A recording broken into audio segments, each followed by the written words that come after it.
네, 그럼 여기서 전문가와 함께 이산 상봉 문제를 비롯한 향후 남북 관계 어떻게 될지 좀 더 자세히 알아보겠습니다. 전옥현 전 국정원 1차장이자 전 국가안전보장회의 NSC 정보관리실장 전화로 연결돼 있습니다. 안녕하십니까? 예, 안녕하십니까? 네, 사실 어제 이 7년 만에 이루어진 고위급 접촉이어서 관심이 많았는데 결국에는 이 공동 보도문조차 내놓지를 못했습니다. 헤어질 때 악수도 못했다고 하는데 이 그동안 경험으로 봤을 때 이번 접촉 어떻게 평가하십니까? 우선 기본적으로 굉장히 실망스러운 측면도 있지만은, 네. 처음서부터 이제 군사훈련 문제를 집중적으로 거론한 걸로 봐서는, 네. 역시 북한은 북한답게 그 벼랑 끝 전술로 우리 한국 측을 밀어붙인 게 아닌가 하는 생각이 듭니다. 여보세요? 네. 예. 네네. 그래서 지금, 그리고 그 다음에 최고 전원 문제를 이제 상당히 강경하게 북한 측에서 들고 나온 걸 보면, 네. 예. 이번 회담을 가지고 일단 그 원동연이가 평양에 돌아가서 김정은 그 제1부위원장한테 보고할 적에 이 최고 존엄 문제라도 하나 해결해 왔어야만 되는데 그런 문제에 대해서 우리가 강력한 원칙을 표명했고 특히 5.24 조치 해제 문제라든가 금강산 관광 재개 문제에 대해서도 예. 우리가 기존에 가지고 있던 원칙적인 입장으로 일관했기 때문에 북한 측에서는 자기네가 이번에 나왔을 때 최소한의 목표는 5.24 조치 해제라든가 최고 존엄 문제 해결이라든가 예. 이런 최소한의 어떤 성과를 올려야 되는데 아무런 한국 쪽으로부터 받아갈 수 있는 카드 그래서 김정은이한테 보고할 수 있는 그 결과물이 없기 때문에 결국 공동 성명문조차도 발표를 못하고 예. 돌아간 것이 아닌가 그렇게 생각이 합니다. 그러면 여기서 궁금한 게요. 어제 이 고위급 회담을 열자고 했을 때 북한이 애초에 이 회담의 목적, 그러니까 접촉의 목적 뭘로 잡고 나온 걸로 보십니까? 제가 보기에는 이제 처음서부터 이제 비공개 회담을 하자고 그랬고 회담이 시작되기 합의를 하기 전부터 또 그리고 어제 그 회담을 하기 직전에도 계속 우리한테 비공개 회담을 하자 이렇게 얘기를 한 거거든요. 그랬죠. 그렇게 된 것은 결국은 사실 이 금강산 관광 문제라든가 그다음에 이산가족 회담을 통해서 금강산 관광 문제도 좀 풀고 그다음에 더 중요한 것은 이제 봄이 오면 자기네가 이제 농사를 지어야 되지 않습니까? 그러면 이제 비료 같은 게 굉장히 시급한 걸로 알려져 있는데 예. 이런 실질적인 한국 쪽으로서의 지원 얘기를 좀 터놓고 얘기를 하고 싶었던 것이죠.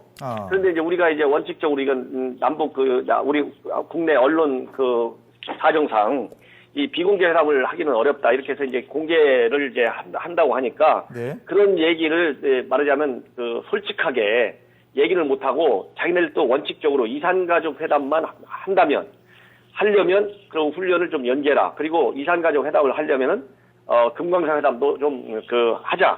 또 5.24 조치 해제하자. 이런 문제를 계속 집중적으로 끝까지 고소하면서 거론한 게 아닌가 하는 생각이 듭니다. 예. 네. 그렇군요. 그러니까 실질적으로 자기네가 받을 수 있는 것은 예. 물자 지원입니다. 아하.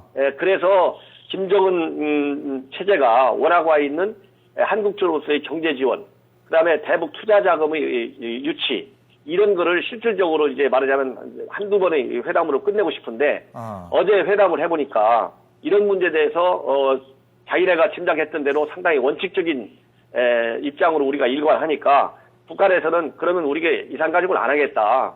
훈련을 일단 연기해라. 이렇게 자기네들도 강한 원칙을 고수하고 나온 것은 김정은 앞에 가서 말하자면 회담 대표단에 들어가서 보고할 거리가 하나도 없기 때문에 일단 깨고 보자. 그러면서도 자기네에서는 그런 회담 전략을 책임을 짓지 않기 위해서 추후 회담을 하자 이러면서도 또 날짜는 안 잡아주고 그런 입장을 견제했던 것 같습니다. 네. 이번 접촉에서 우리 정부가 그 대북 기조죠. 그 한반도 신뢰 프로세스에 대해서 충분하게 설명을 했고 또 북한도 기본 취지에는 공감을 한다 이렇게 표했다고 하는데 이 북한의 반응은 어떻게 해석을 하면 좋을까요?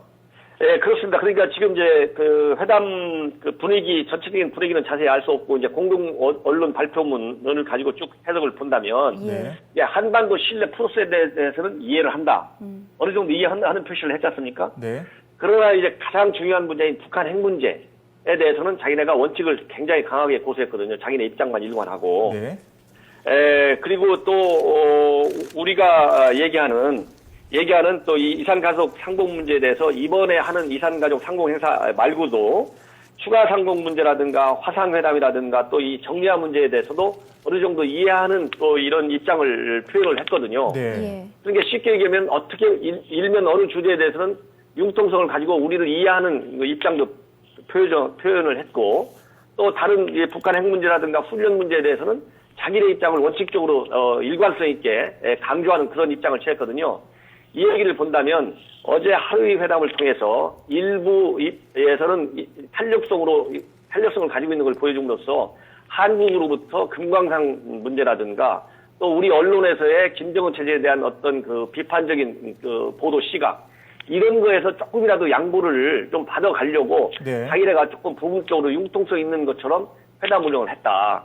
그렇지만은 우리가 말하자면 그런 북한 측이 얘기하는 그 중요 이슈에 대해서 원칙적 입장을 끝까지 고수를 하니까 네. 그러면은 네. 우리가 이산가족 상봉회담은 이대로는 못하겠다. 아하. 훈련 이후로 밀고 나가자. 네. 그래서 이 강한 입장을 전제한 것이 아닌가 저는 그렇게 생각이 듭니다. 그러니까 바로 그 부분이 중요한데요. 지금 그 북한이 얘기한 거는 한미 군사 훈련을 이산상봉 이후로 미뤄달라 이런 얘기 아니었습니까? 그렇습니다. 일부 보도를 그러니까 지금 보도 내용이 약간 엇갈리는 부분이 있는데 이 예. 이산가족 상봉 행사가 불투명해졌다 이런 내용이 있는 반면에 또 20일 상봉 자체에 대해서는 공감을 했다 이런 내용도 있거든요. 예, 보실 예. 때 이번 20일 열릴 예정인 이산상봉 어떻게 될 걸로 보십니까? 이 영향이 있을까요? 그러니까 지금 현재의 상태를 보면 왜냐하면은 지금 이 회담장에서는 훈련 이후로 연기하자는 입장을 분명히 했지 않습니까? 네. 그렇지만 20일 날 행사가 열릴 수 있도록 지금 이런 그 로지스틱스 말하자면 회담 준비는 그대로 가고 있거든요. 그렇죠. 북한 측에서 협조를 해주고 있고. 네. 왜냐하면 눈 치우는 문제서부터 시작해가지고 쭉 협조를 해주고 있지 않습니까? 그렇습니다. 이 얘기는 바로 뭐냐?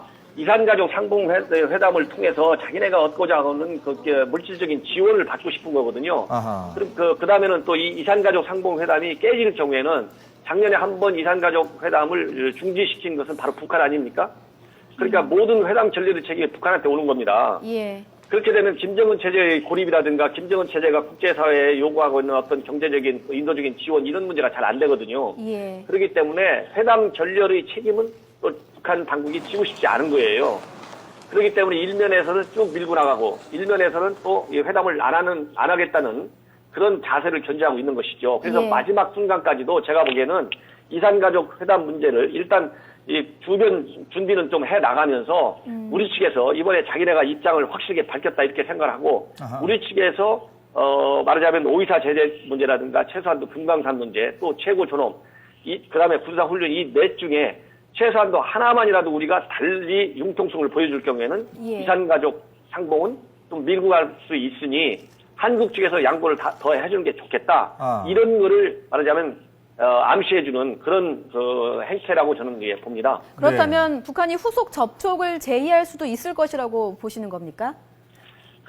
제가 보기에는 후속 접촉을 제의하는 것은 예. 우리 측에서 이 판문점 접촉 채널이 됐던 다른 그 외교적인 채널이 됐던 우리 측에서 어느 정도 지금까지 나와 있는 그런 중요 대립 갈등적인 그런 사안에 대해서 융통성을 보여줄 경우에는 북한 측에서 움직일 수가 있다. 후 회담을 더 할 수 있다. 그러나 우리가 현재와 같은 입장을 지속적으로 끝까지 밀고 갈 경우는 이번에 예정된 20일부터 이산가족 상봉 행사는 하기가 어렵다. 왜냐하면 제일 큰 게 김정은이를 설득할 수 있는 사람이 없어요. 북한에 현재.